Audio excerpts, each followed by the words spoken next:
All right, I'm back. Rested, moisturized, and full of opinions. You know how it is. You read a book and you spiral for about 3 to 5 business days trying to figure out, how do I find a book that matches that same vibe? I got you.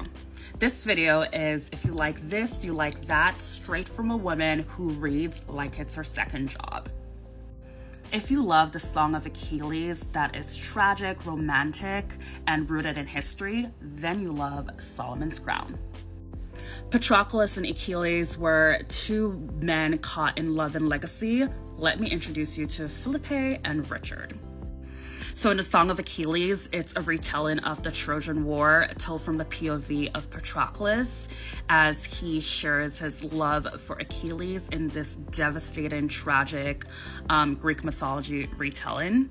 And Solomon's Crown is a forbidden romance between Philippe and Richard the Lionheart of England. And Richard shares a forbidden romance when they're younger, and then they're separated because of political drama.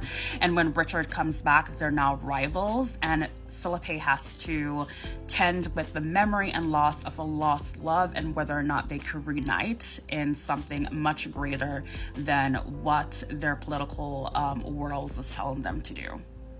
While the Song of Achilles, it's lyrical, poetic, and sweeping with emotional tension, Solomon's Crown is court politics, historical tension, but the romantic ache is still there. If you like lessons in chemistry and want something more cerebral and devastating, let me introduce you to Euphoria by Lily King. You rooted for Elizabeth Zoth because she is brilliant and completely underrated in a man's world. Let me introduce you to Nell in Euphoria. Lessons in Chemistry gave us a female chemist in the 1960s battling misogynistic men with surprising wit and humor.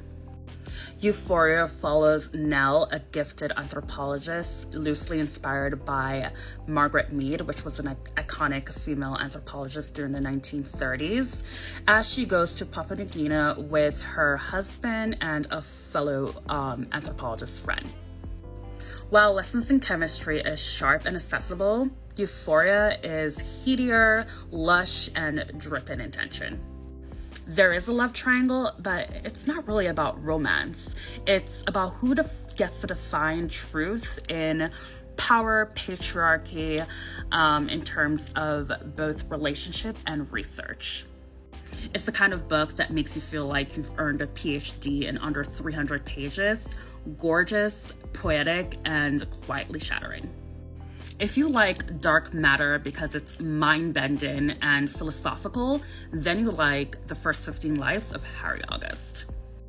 In Dark Matter, you were hooked on the alternative timelines, the existential dread, the questions of what if, and in Harry August, you get all the alternative realities, but 15 times over and counting.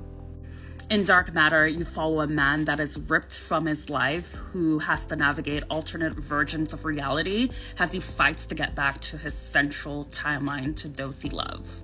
In The First 15 Lives of Harry August, we follow a man that when he dies, he is reborn, but not into another life, not into another future, but into his same exact life, same body, same timeline, same parents, and this happens over and over again.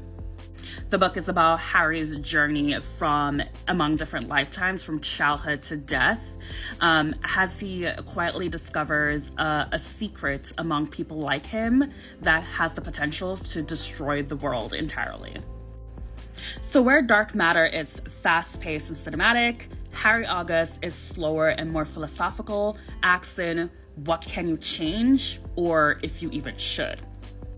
This book is really for fans of multiverse spirals, quiet devastation, and characters who live too many lives to count. If you love Addie LaRue for the achiness, loneliness, centuries-long wandering, then you will love the next book, A Short Walk Through a Wide World, where it follows a character in very similar circumstances. In Addie LaRue, she's cursed to be forgotten, doomed to drift. In A Short Walk, Aubrey, she is cursed to keep moving, with death waiting the moment she stops. In Addie LaRue, it follows a woman who trades her soul for immortality, but by doing so, she becomes invisible to the world. In A Short Walk Through a Wide World, Aubrey is cursed at 10 to wander endlessly, and if she lingers for too long, then an illness can potentially kill her. Her life really becomes a decades-long journey through lovers, cities, and cultures and grief, and it's just really like a mosaic of like human experience painted on borrowed time. So while Addie LaRue was poetic and whimsical, A Short Walk is sharper, more urgent, but it's just as emotionally rich. Both stories explore legacy, lifetime, and women, and what it really means to leave a mark. If you're obsessed with normal people for the ache, the tension, the obsession, you need to read A Very Nice Girl. In Normal People, you had the push and pull, you had emotional mismatches, the way these characters never quite got it right. Then we meet Anna and Max from A Very Nice Girl, and then it's a different kind of dynamic altogether. Very Nice Girl, Anna is a gifted vocalist at an opera house, and she's broke. She's like barely scraping by. Then she meets Max, who's like this finance bro. He's super wealthy, magnetic, charismatic, and they start this like very addictive, emotional, resonant relationship that is incredibly lopsided and filled with imbalanced power dynamics. And yet you can't help but to root for them, and in ways that will surprise you. So while A Normal People is like a mutual slow burn, A Very Nice Girl is definitely sharper, it's off kilter, and it's charged with imbalance. But it's still intimate, and it gives you a chill, and it's quite devastating. So A Very Nice Girl is for anyone who confuse connection for obsession and wonder if they'll do it over again when it ends. If you liked My Dark Vanessa because it shook you to your very core, then try Being a Leader. It's a true life story that is raw, reads like fiction until it doesn't.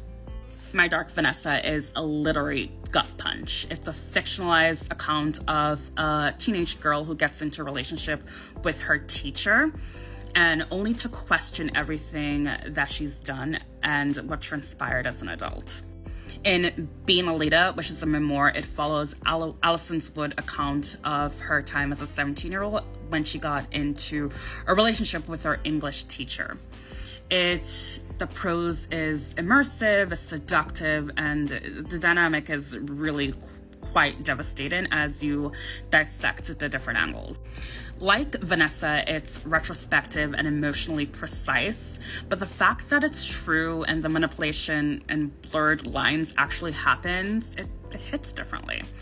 There's no protection because it's fiction, and you realize as you're swept up into this narrative that you're inside someone's lived trauma. Being a Leader, it doesn't just mirrors My Dark Vanessa, it deepens it. It dares you to just like stop intellectualizing what's wrong and start feeling it. And there you have it, 6 book pairings that goes beyond the algorithm. Books that you probably haven't heard of, but now you do, so you should read. Also, if you've also read any similar books like the ones that I've mentioned and want to recommend it to me, let me know. Until next time, bye.